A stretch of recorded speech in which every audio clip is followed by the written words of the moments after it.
사도 바울은 오늘 자기는 가장 작은 자예요. 사도 중에 가장 낮은 자라고 얘기합니다. 하지만 우리는 잘 압니다. 그의 삶을. 사도 바울은 유능한 사람입니다.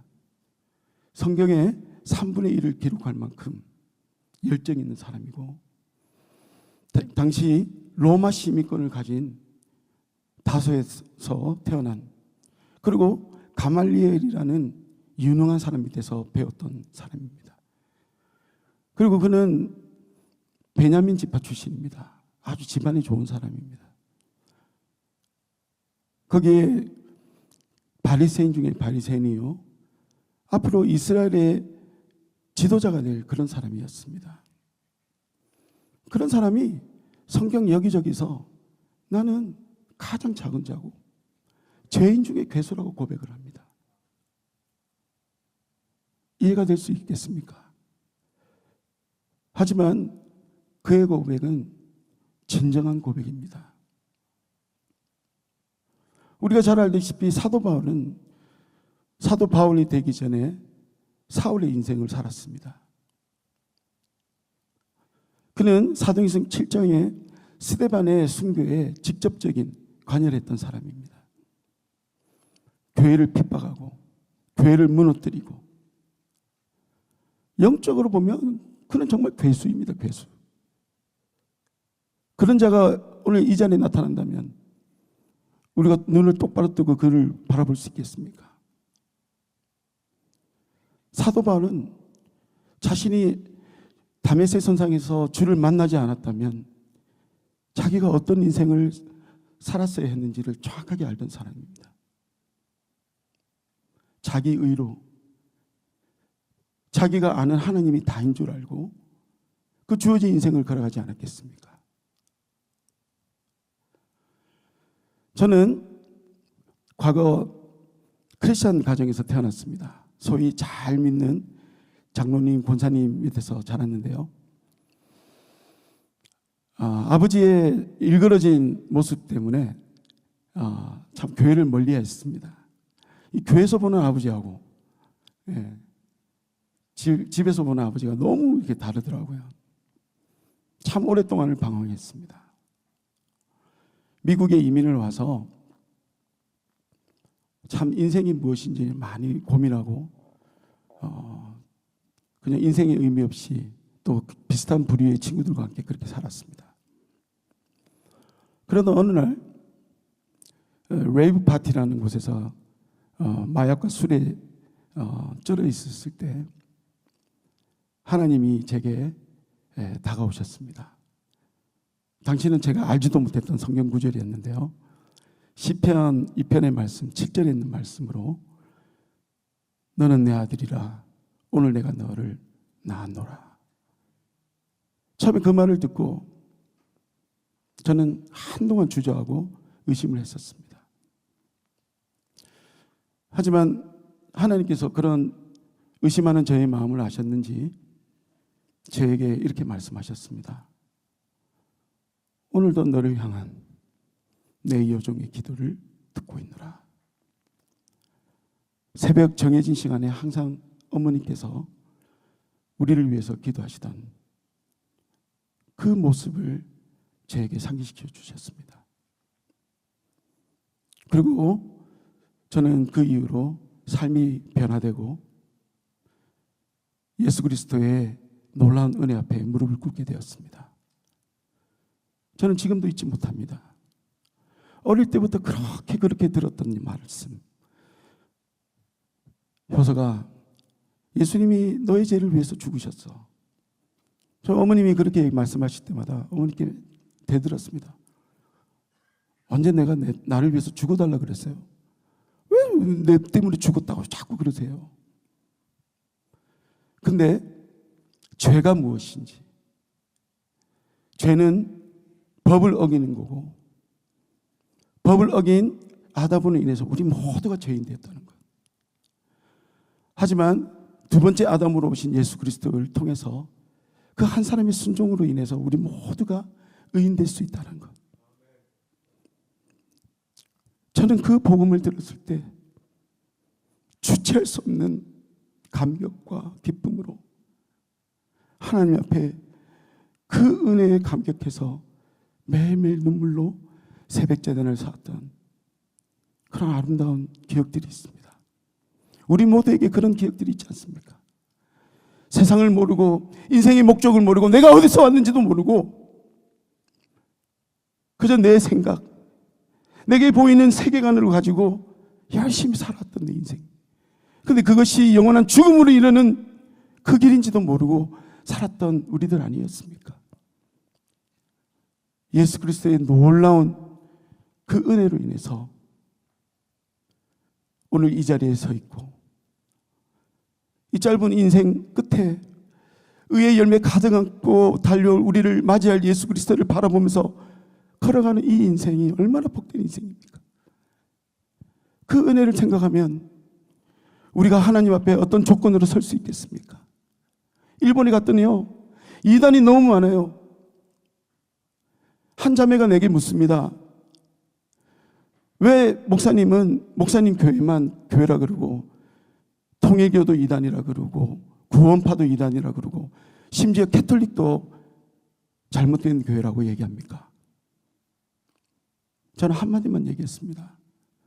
왜냐하면 그들은 구원을 받기 위해 조건을 달기 때문입니다. 과거 로마 가톨릭 교회도 죄를 사하기 위해서 인덜전스, 면죄부를 팔았습니다. 면죄부가 구원의 조건이 됩니까? 하나님의 구원은 천적인 예수 그리스도의 은혜였습니다. 거기는 어떤 조건이 있는 게 아니었습니다. 제가 믿음 생활을 했던 교회에서 한 번도 저한테 조건을 달고 예수 그리스도의 구원을 이루라고 한 적이 없습니다. 늘 하나님의 은혜를 기억하여 주님 앞에 섰고 하나님의 은혜를 가지고 선교를 나섰습니다. 선교란 것은 언어와 문화를 뛰어넘어 내 익숙한 곳을 뛰어넘어 복음을 전하는 것입니다. 다음 세대 어떻게 그들에게 다가가겠습니까? 내가 가진 능력과 내가 가진 조건으로 그들에게 다가갈 수 있겠습니까? 전혀 다른 세계입니다. 그 다른 세계에 사는 다음 세대들에게 우리가 가진 조건을 들고 쉽게 접근할 수 있겠습니까? 아니요. 은혜입니다. 내가 받은 은혜로 그들에게 다가가는 겁니다. 문화와 언어가 다른 선교지에 내가 가진 능력과 조건으로 그들에게 달려가겠습니까? 아무리 언어를 유창해도 은혜 없이는 복음이 전달될 수 없습니다. 언어를 못해도요, 몸짓 발짓 했어도요, 은혜가 있으면은 그들에게 복음을 전할 수 있습니다. 제 아내는 일본 사람입니다. 학창 시절 미국에서 만났는데요, 당시 저는 영어도 잘 못하고 일본 말도 전혀 못했습니다. 내 아내도 뭐 그렇다고 그렇게 영어를 잘하는 것도 아니고 대화하다가 안 되면 그냥 바디랭귀지로 대화했습니다. 그냥 너무 좋았습니다. 참 허물 많고 인생을 막 사는 나를 제 아내는 끊임없이 인내하고 기다려주고 저를 받아주었습니다. 그 은혜에 감사해서 우리는 언어, 문화가 달랐지만 서로를 받아주는 그 은혜로 함께 할 수 있었고 30년의 시간을 함께 보낼 수 있었습니다. 물론 그 중심에는 예수 그리스도의 십자가가 있었습니다. 우리에게 우리의 아이덴티티, 우리의 정체성은 복음을 증거하는 자들입니다. 쓰나미, 높은 빌딩 같은 쓰나미가 몰려오는 것을 우리는 보고 있습니다. 보고 있는데 조용히 내 혼자 내 가족, 내 물건 챙겨서 높은 곳으로 가겠습니까? 그런 사람이 있다면 그는 성경에서 말하는 살인자일 것입니다. 살인하지 말라. 직접 사람을 죽인다고 살인하지 않는 것입니까? 이미 다 죽게 되었는데 내만 살겠다고 입 다물고 높은 곳을 향해 찾아가는 그 사람 살인자입니다. 영원한 나라의 비밀을 알고 예수 그리스도의 은혜를 알고 우리가 어디서 왔고 어디로 가는 인생을 아는 우리들이라면 마땅히 이 복음을 들고 달려가야 되지 않겠습니까? 그거 하라고 예수님께서 성령을 보내주셨고, 그거 하라고 성령의 은사를 우리에게 부어주시고, 그거 하라고 오늘도 살아갈 물질을 우리에게 허락하신 줄 믿습니다. 물질을 구하고 있습니까? 건강을 구하고 있습니까?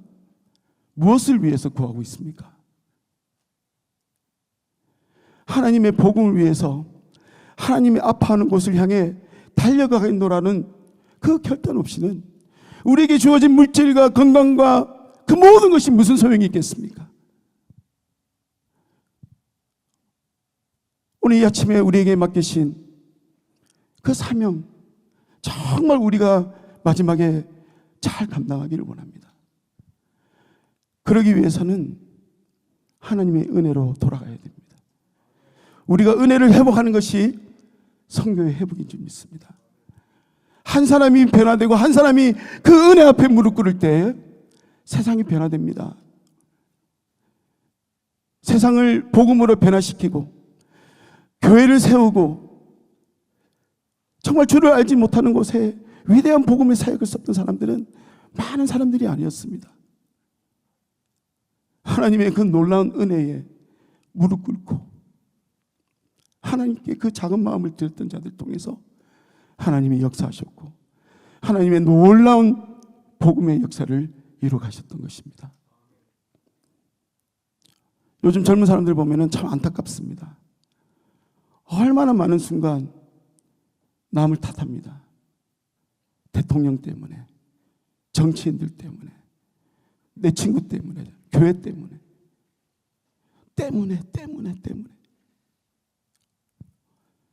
처음에는 그들의 얘기를 듣다가 나도 어느 순간 때문에 원망을 하기 시작합니다.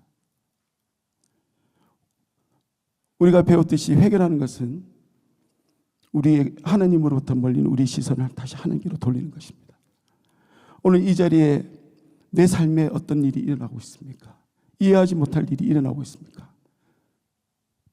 사실 저에게도 지금 이해하지 못한 일이 일어났습니다. 이번에 70시간 기도회에 정말 기도의 제목을 가지고 이 자리에 나왔습니다. 그리고 하나님께서 그 이유를 하나씩 보여주는 것 같습니다.